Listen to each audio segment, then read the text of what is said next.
Hello everyone, welcome to our channel forensics for you. जैसे कि आप सबको पता है 2021 के NTA-NET की नोटिफिकेशन आ चुकी है और आप लोगों में से कई लोगों ने प्रिपरेशन शुरू कर दी होगी। तो आपके इस प्रिपरेशन में आपकी हेल्प करने के लिए हम अपनी ये वीडियो सीरीज़ लेकर आए हैं, जिसमें हम आपकी प्रिपरेशन के रिलेटेड क्वेश्चंस और उनके सॉल्यूशंस बताएंगे।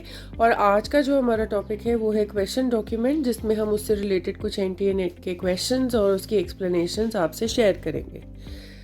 जो पहला क्वेश्चन है वो कहता है कि ब्लॉबिंग इनमें से कौन सी राइटिंग्स में मिलता है। इसका आंसर है ए, फाउंटेन पेन। वैसे तो ब्लॉबिंग बॉल पॉइंट पेन में भी मिलती है, पर वो पेन की क्वालिटी के ऊपर डिपेंड करती है और वो उसका कोई इंडिविजुअल कैरेक्टरिस्टिक नहीं है जिससे कि हम आइडेंटिफिकेशन ऑफ राइटिंग इंस्ट्रूमेंट कर सके। ये आइडेंटिफिकेशन और ये जो इंडिविजुअल कैरेक्टरिस्टिक होती है ब्लॉबिंग, ये फाउंटेन पेन के केसेस में ही होती है। तो इसीलिए इसका सही आंसर है ए, फाउंटेन पेन। नेक्स्ट क्वेश्चन है, किसने और कब पहली बुक ऑथर करी थी क्वेश्चन डॉक्यूमेंट्स की। इसका आंसर है बी, एल्बर्ट एस ऑसबॉर्न, और ये उन्होंने 1910 में की थी। नेक्स्ट क्वेश्चन है, फेमिलियल कैरेक्टरिस्टिक्स जो होते हैं क्वेश्चन डॉक्यूमेंट में, वो इनमें से किन चीज़ों के लिए रेफर किए जाते हैं। फेमिलियल कैरेक्टरिस्टिक का जो टर्म है फेमिलियर, अगर आप बायोलॉजी या जेनेटिक के बैकग्राउंड के होंगे तो आपको पता होगा कि ये जेनेटिक डिसेंट या जेनेटिक रिलेशनशिप्स जहाँ पे मेंशन होती है वहाँ पे यूज़ किया जाता है। तो इसका जो सही आंसर है वो है बी, सेम फैमिली मेंबर या जेनेटिकली रिलेटेड जो लोग होते हैं उनकी हैंडराइटिंग कैरेक्टरिस्टिक्स में कुछ सिमिलैरिटीज होती है, जिसको हम फेमिलियल कैरेक्टरिस्टिक्स बोलते हैं। नेक्स्ट क्वेश्चन है, पेट्रोग्लिफ्स जो है वो कौन से क्वेश्चन डॉक्यूमेंट में यूज किया जाता है। इसका आंसर है D, drawings on the walls of caves. Caves की दीवारों पे जब एक्सप्रेशन करने के लिए या अपनी भावनाओं को बताने के लिए जब ड्राइंग्स का यूज़ किया जाता था, उसको जब हम स्टडी करते हैं तो वो पेट्रोग्लिफ्स बोला जाता है। नेक्स्ट क्वेश्चन असर्शन रीजन का क्वेश्चन है।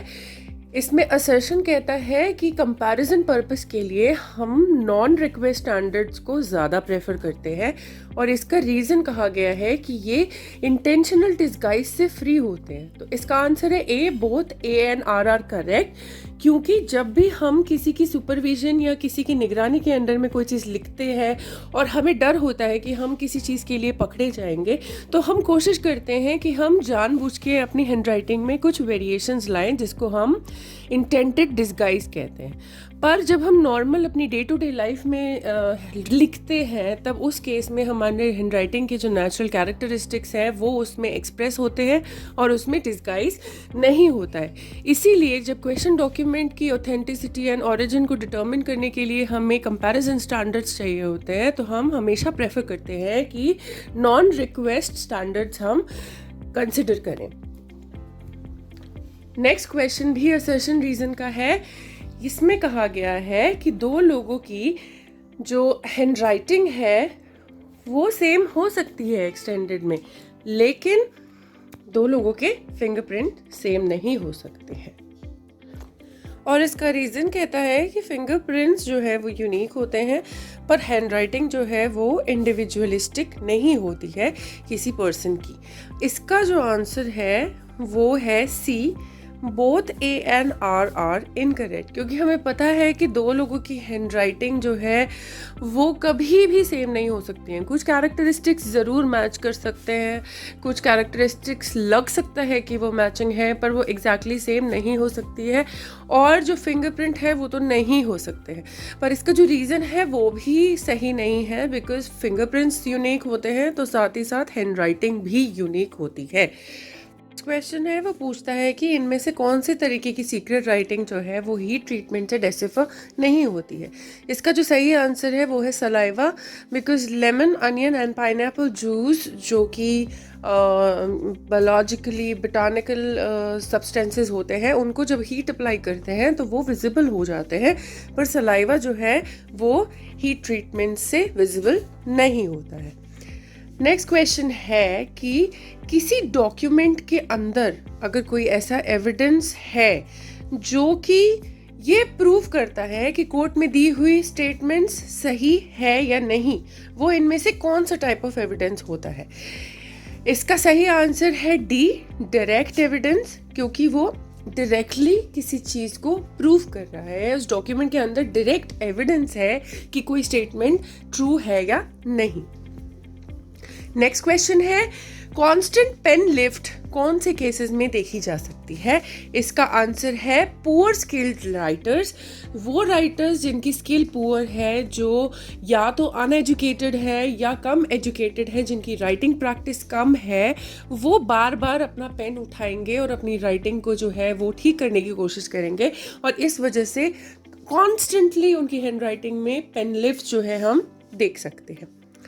नेक्स्ट क्वेश्चन है कि इनमें से कौन सी स्टेटमेंट जो है वो ट्रू नहीं है? तो इसका जो सही आंसर है वो है बी, कि handwriting of an individual is unaffected bye advancing years. हमने जब अपनी नॉर्मल कोर्स में जब हमने कोर्स कर रहे होते हैं फोरेंसिक साइंस के, तो उसमें एक रूल आता है फोरेंसिक साइंस का जो कहता है कि हैंडराइटिंग जो है with more practice and with advancing years जो है वो इम्प्रूव होती है, और आफ्टर अ पर्टिकुलर एज जब आपकी बॉडी मोटर रिस्पॉन्सेज डिजेनरेट होते हैं तो हमारी हैंड राइटिंग जो है वो डिग्रेड होती है because of body conditions, because of mental conditions, because of any other elements. तो ये जो सही स्टेटमेंट नहीं है इनमें से वो है बी।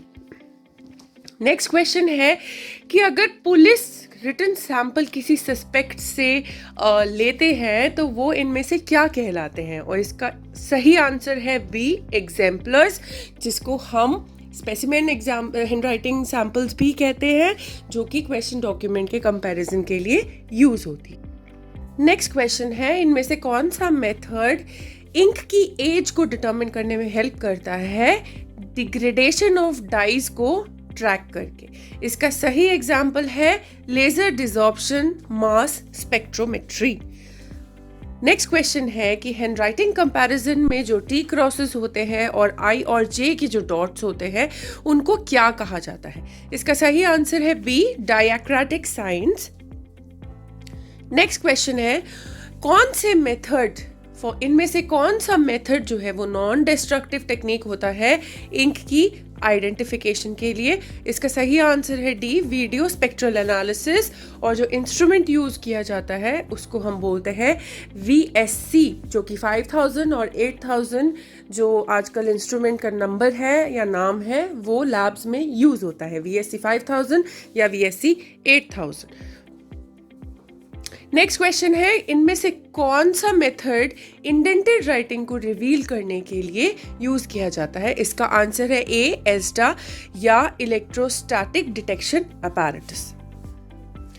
अगला क्वेश्चन है कि हैंडराइटिंग में एक शॉर्ट इनिशियल या टर्मिनल स्ट्रोक जो होता है उसको क्या बोला जाता है? इसका सही आंसर है बी, हाइएटस। नेक्स्ट क्वेश्चन है, गाइडेड हैंडराइटिंग को और क्या बोला जाता है और किस नाम से जाना जाता है? इसका सही आंसर है असिस्टेड हैंडराइटिंग। जो नेक्स्ट क्वेश्चन है वो पूछता है कि पेनमैनशिप इनमें से कौन सी हैंडराइटिंग कैरेक्टरिस्टिक को रिप्रेजेंट करता है? और इसका सही आंसर है इंडिविजुअल कैरेक्टरिस्टिक्स। पेनमैनशिप मतलब किसी हैंडराइटिंग को किसने लिखा है, वो सिस्टम जो है वो इंडिविजुअल कैरेक्टरिस्टिक को रिप्रेजेंट करता है। नेक्स्ट क्वेश्चन है, पहला GEQD इंडिया में कहाँ स्टार्ट हुआ था? इसका आंसर है डी, शिमला। नेक्स्ट क्वेश्चन है, ASV स्टैंड्स फॉर, इनमें से कौन सा जो है स्टेप्स एंड टर्म्स ये ASV को डिस्क्राइब करते हैं? इसका सही आंसर है A, analysis, comparison, evaluation and verification. पहले हम एनालाइज करेंगे जो सैंपल्स और जो क्वेश्चन डॉक्यूमेंट हमारे पास आते हैं, उसके बाद हम उसको कंपेयर करते हैं, उसके बाद हम उसका इवैल्यूएशन करते हैं एंड फाइनली हम उसकी वेरिफिकेशन करके अपना ओपिनियन देते हैं।